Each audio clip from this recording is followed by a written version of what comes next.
world. Patricia, O'Connor, and Reba Darcy here tonight at the Bonsai balcony. We are at Frida's place with a bit of a kind of a weedy looking mess. What we see before us is 6 little Ponderosa pines that, as you guys, some of you guys will recall, we ordered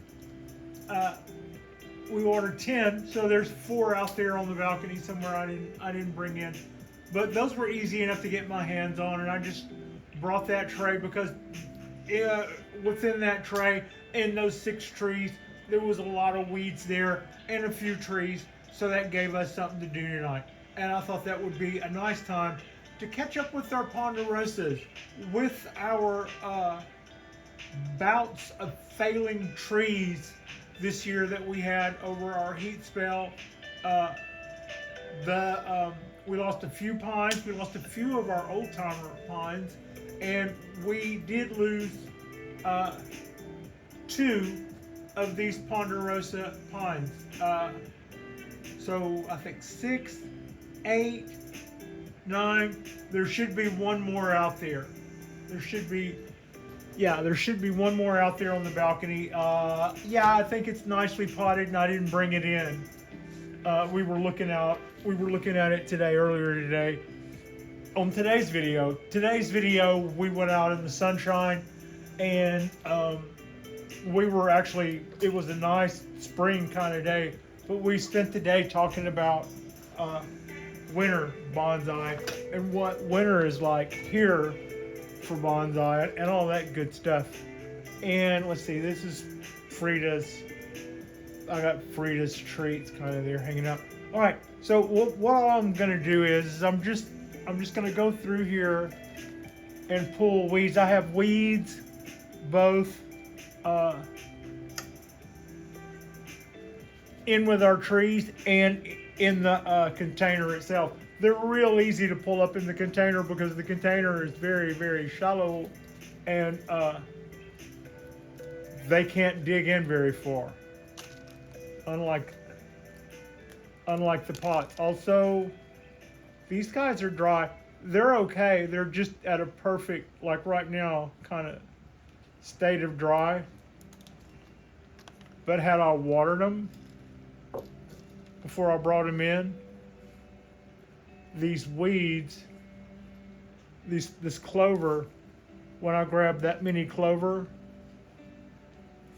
and pull them up, I can usually pull up roots and all. And because they're dug into dry soil, it's harder to get them all. I think a lot of these I'm leaving the roots. Note to self. I usually am bringing these guys in after they've, have gotten a soaking, but I didn't today. I'll let everybody dry out because yesterday was a heavy water. We have escape roots coming out of the bottom on these guys. We'll probably be seeing a lot of it. This particular Ponderosa has got some nice bends to it. Its wire is just beginning to dig in a little bit. It's got pretty good color to it for a winter tree. Our wiring job on this tree, I think, was pretty good. I would give us high marks on this for paying attention to our bends and where our marks were in relation to those bends, so that they would add maximum support. And I don't see them.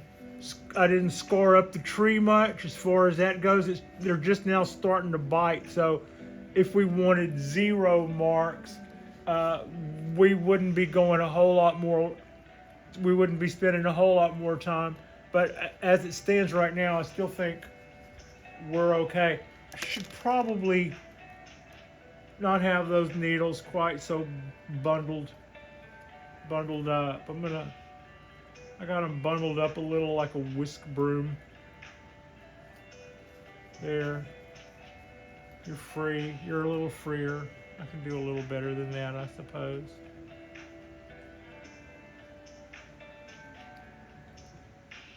Okay.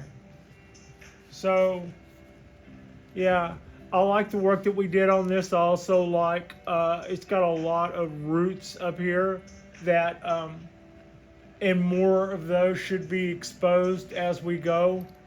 The movement on this tree is really good. It's a little hard to see because it's got those needles are all over the place. But nature of the beast, and we're not going to sweat that while I'm here. Gonna grab. Oh my God. Oh yeah. Okay. Boom. And the roots that came with it. Hold on a minute.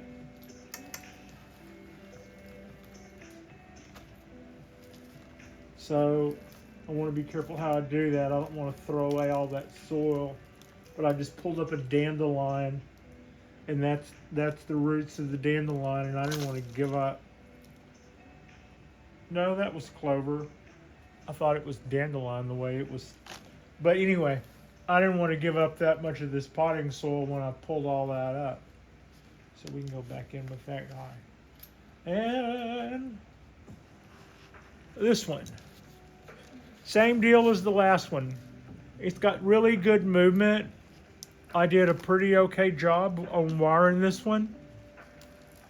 We don't have a lot of scoring on the trunk.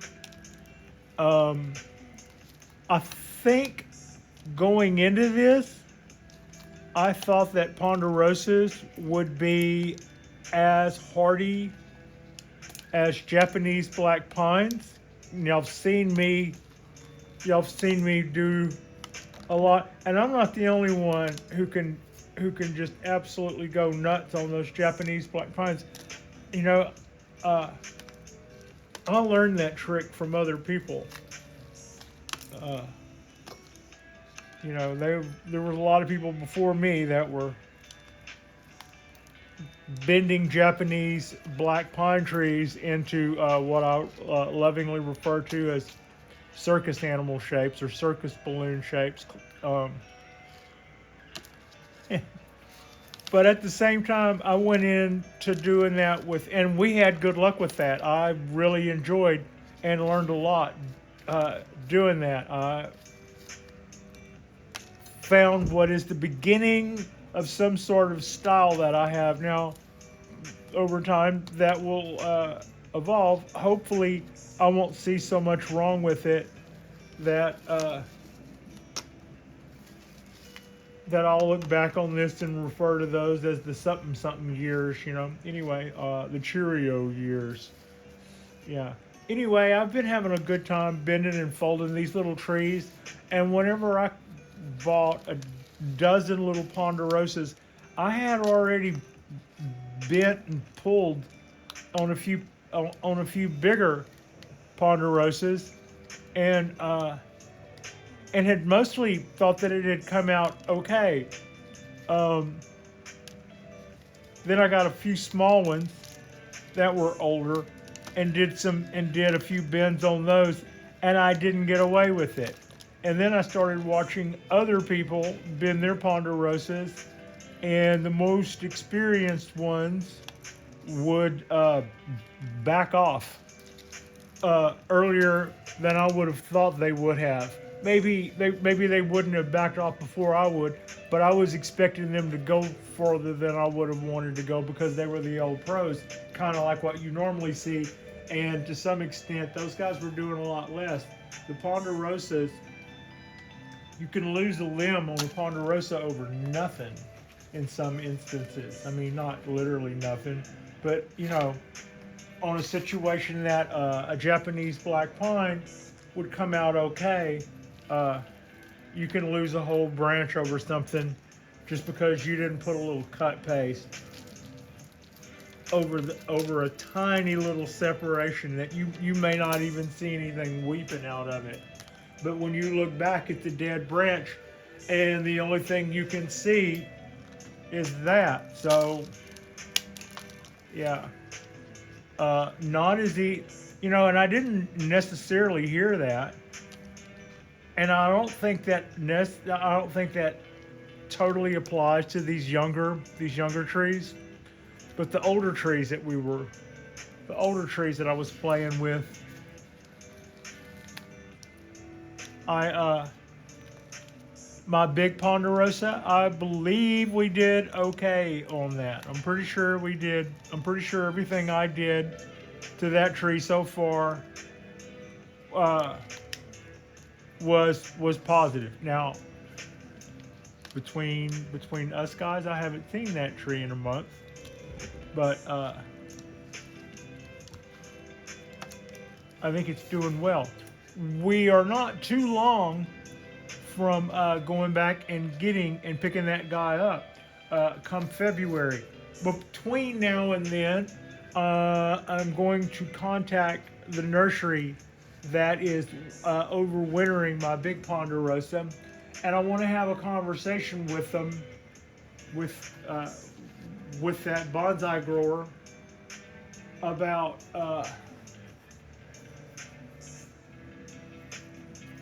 Now this is a formal upright. I want to have a conversation with that bonsai gardener about grafting some Japanese black pine to that tree, to that Ponderosa. It will be like a 2 or 3 year process of grafting enough Japanese black pine on there to have it take over. If you have an experienced person do that, from what they tell me, an experienced person will get about half of their grafts to take. So I think if I tried to do it, then I would get less than half. The person whose garden is my tree is overwintering at is a Japanese trained bonsai master. I have inquired before about grafting, and that is the service he does, but I haven't talked to him yet about picking it up this February for that. If he thinks this February would be a good time, if he would want to wait until spring, maybe I would consider it hanging out there a tiny bit longer for that. But I look for this year, next year, and the year after that, and then see how it goes, to try to get enough grafts on that big Ponderosa to and then it would be overwintered every time, this year, next year, and the next year. So this year it would get some grafts, and then next year it would get some more grafts, and the year after that we would maybe get the third round, and that would probably be enough. Hopefully, we'll see how that goes, of course. But that's just kind of my thinking going in, and then after that, you take a year or so for all of those hormones to exchange, and you start kind of cutting back some of the old Ponderosa growth, but you leave some on there.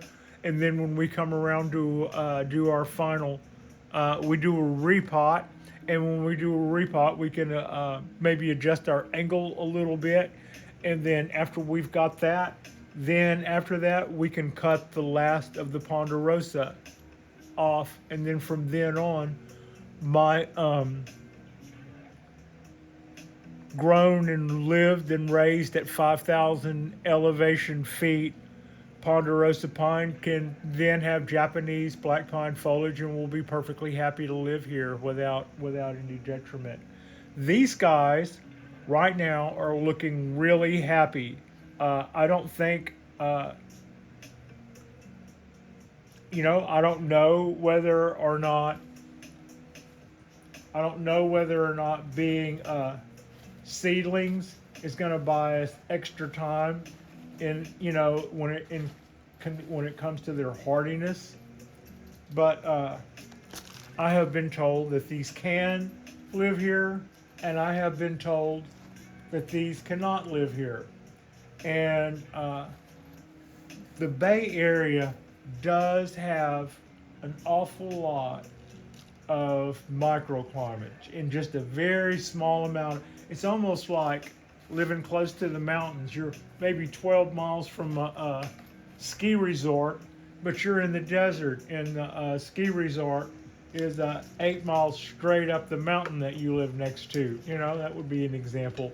We're not quite that bad, but the Bay Area does have a lot of different climates. At the Botanical Garden in Oakland, I'm in Alameda, which is like my ride to work with a lead foot takes me 6 minutes in that. So I live pretty close. If driving like a sane person to the botanical garden would take about with red lights and stuff about 15 minutes, and they have ponderosas that they have had for years and years and years there. Uh, I'm told here in Alameda that we would not quite be in that sweet spot, that it doesn't get cold enough for them to want to reset, and also then in the summer it doesn't get hot enough because our summers are temperate.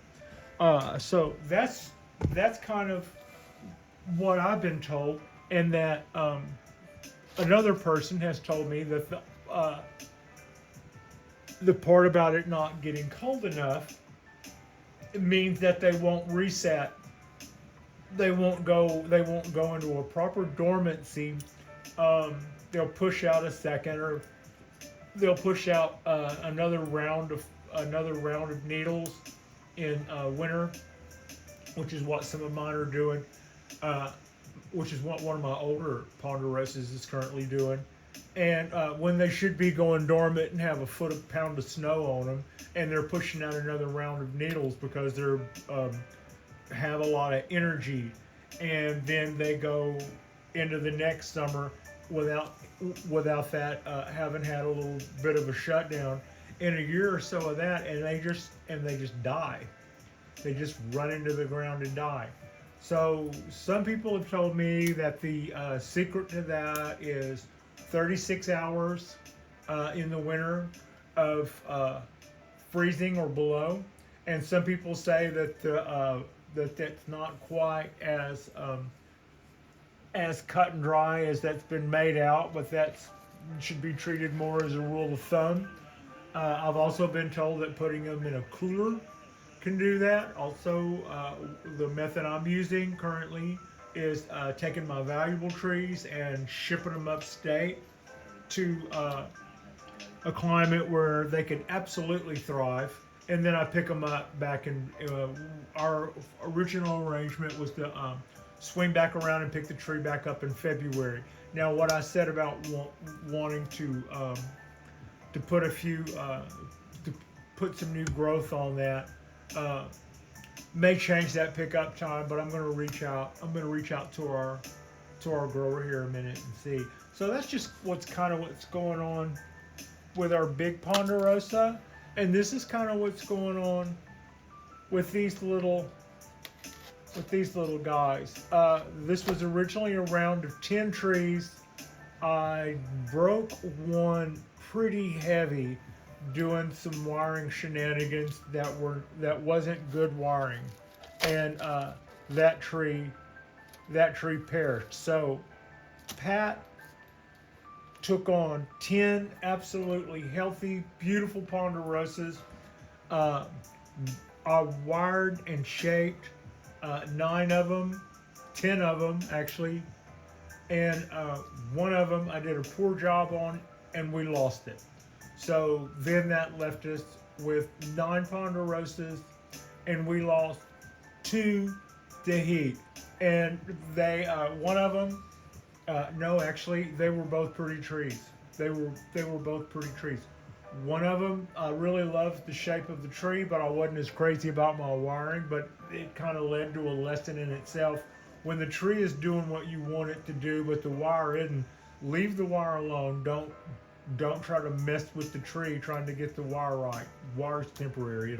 As long as the tree is in the shape that you wanted it to go, and that wire is influencing that shape somehow, don't worry about it looking screwy until it comes time to get rid of it. And then try to do better next time if that Anyway, we lost 2 there, so that's 6, plus another one that's in a bonsai pot and looks absolutely fabulous, which is out there on our balcony. I think I already weeded it, and we were looking at it on camera. You can see these guys have a lot of exposed roots, and that was the original plug. that also makes it easy peasy for me to gauge the watering on these guys. Uh, they turn black. This whole little root mass turns black when they've been freshly watered, and they turn kind of gray and a little whiskery looking as they dry out. So it's a really good little barometer. And the ponderosas are supposed to be a little drier than the Japanese black pines. So that's kind of how I'm learning to keep those. And these guys are sitting farther back in the balcony. They're underneath the light, more overhead, and most of their lighting comes from the overhead. They get more side light from the sun, probably past 2 or 3 o'clock in the afternoon.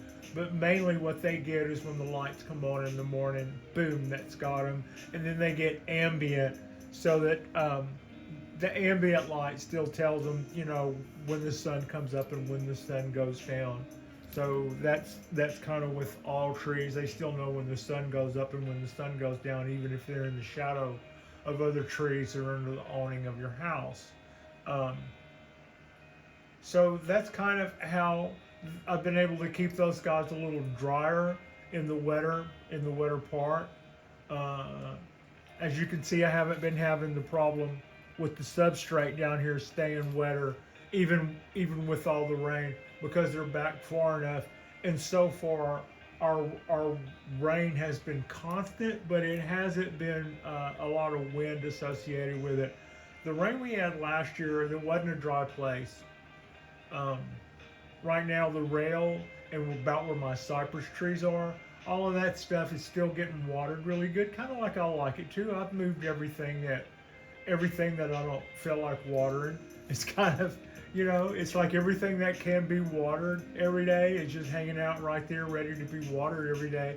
And then when it doesn't, I check on it and then water it if it needs it. And then, but last year, we couldn't find a dry place on the balcony at all. It was just blowing in. It was raining on the patio window, basically, on the patio door. So the whole balcony was pretty soaked, and there wasn't a dry refuge in there. And we overwatered a big pondo during all of that. So yeah, we've had to deal with that. Hopefully, when I have a few of these guys up on some Japanese black pine stock, the difference in the needles is Japanese black pines can move water through their vascular system faster because the membrane in the needles is lighter, smaller, more porous, more airy. Water evaporates as they go through those needles faster, whereas the ponderosas they're actually close their pores up and hold that water like little needles. And you'll just see them change color, but you won't hardly see them change shape or anything. And they also will do several different tricks with their roots. They can shut the pores off in their roots and hold on to what water they have, rather than accidentally starting to moisten the ground around them if the roots are wetter than the ground. And then they'll start trying to live off their tap roots. Maybe they'll have a little escape tap roots running down the crack of a rock or something. So they'll cut off the main scion underneath the nabari, and then they'll live off of this taproot running down the crack of a rock. And when they've absolutely tapped that out, maybe by that time they get water again, and sometimes those little roots will die, but then others will take their place as the tree finds other cracks, and it will always just try to trade off one little way. That's how in a canyon one of these things can actually find itself growing in a crack in a rock as a seed, and then never quite get too big for its environment. It'll just sit there on that rock and continue to find a way. And they do. And in the summer, it's a bazillion degrees. And in the summer, it's only 4 months long, from snow to it starts snowing again. And in that meantime, the temperatures are really high. And then right after that, they get really cold and covered in snow again. So, these guys are used to having it pretty tough. And then trying to keep them here in what I kind of consider almost utopia, is a little too good for them, and they need a little different foliage, I think, to make it. So that's a little bit of a look, a little bit of a cleanup, and a little bit of our night off with our Ponderosa pines. These guys have been a lot of fun to bend and shape. The wires on this guys are just starting to, I think you can see they're just starting to bite in a little bit. They're a lot of fun to bend and shape, and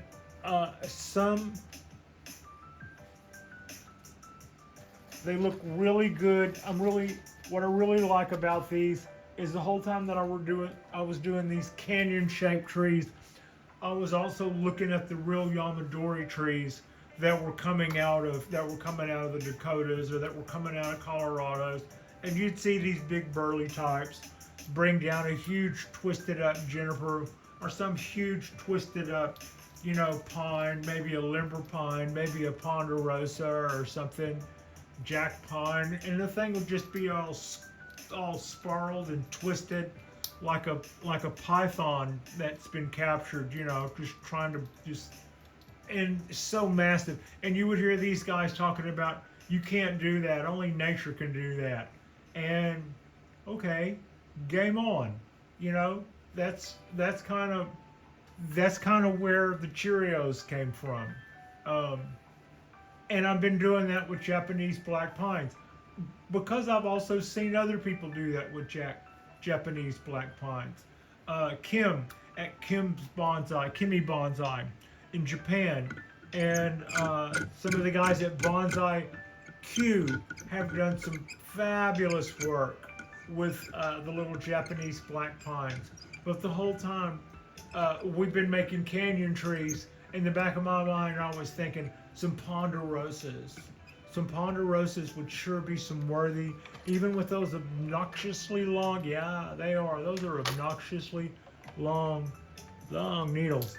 Even with those obnoxiously long needles, and I say that in the most loving way, they are so appropriate and so cool to be having that kind of motion and that kind of action. It's most fitting to be doing that with ponderosas. Now, what's the deal with this one? I have always had a thing for the first thing I fell in love with. And the first thing I ever fell in love with in the way of a bonsai tree was I looked across the room at a nursery convention, and I saw some bonsai trees in a bonsai booth that was at a nursery convention. It wasn't a bonsai show, it was the one booth with bonsai trees that were top flight, and this was in the 70s. I couldn't tell you who they were. I was, I think, 11 or 12 years old, and I looked over at a formal upright of an evergreen, and I remember looking at it from 30 feet away and wondering if that was a doll or if that was a living tree, because it looked so lifelike in its miniaturization and in its ability to mimic the features of a tall tree. I wondered if I was being fooled by plastic. And I walked over and looked at that tree, probably jaw gasped, and I've never been anything less than impressed.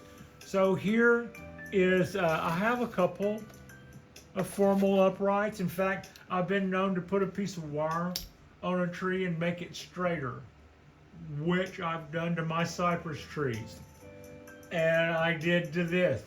But whereas all of these other trees kind of gave me an idea of how I wanted to make them go. There was something funky about the way their hips were going or the way they came out of the ground or something. This guy right here, this tree right here looked to me like a perfect specimen in a test tube. Break glass in when need of perfection kind of a thing. And so we planted it in this little pot, and we did 0 Cheerios. I'm not exactly sure off the top of my head how I'm going to make this an informal upright and keep it small. I suppose it's going to be just like the other stuff. I'll probably give it a chop down here at some point and let these be the leaders and have those go up, and we'll just try to keep it hanging out there. But yeah, that's our anti-Cheerio, our formal upright. This has been a really fun project doing these pine trees, and we've gotten some really cool support from you guys. I can't thank y'all enough. Elizabeth and her donations with the pots, that was huge. That was fantastic. Those pots are absolutely beautiful, and I think they go well with my trees. I hope they can live up, and so yeah, I think that's pretty cool. Like and subscribe if you guys have not already. Tomorrow we will go back out on our balcony. I believe we're supposed to be in for another sunny day, and after that we'll probably play with something out there on the balcony. Tomorrow night, I believe, if we do a video tomorrow night, and I think we probably will, because I don't know about this weekend. This weekend I have to pull a stunt at work. We'll have to see how that goes. But I'm looking forward to, between now and then, bringing the court bark Japanese black pine in for part 3 of adding wire and pulling down those branches. I really like the work I've done to that tree so far. I'm happy with what we've done. I see a lot of good in that. It's adding a lot of air, a lot of spaces. It's going to add a lot of light to a lot of places that weren't getting a lot of light before. And it's tedium on my part. It also makes me better. I think it also makes the tree look better. So I'm kind of scary excited to get back into that. I appreciate you, and Frida appreciates you, and thank you so much for watching. Yeah.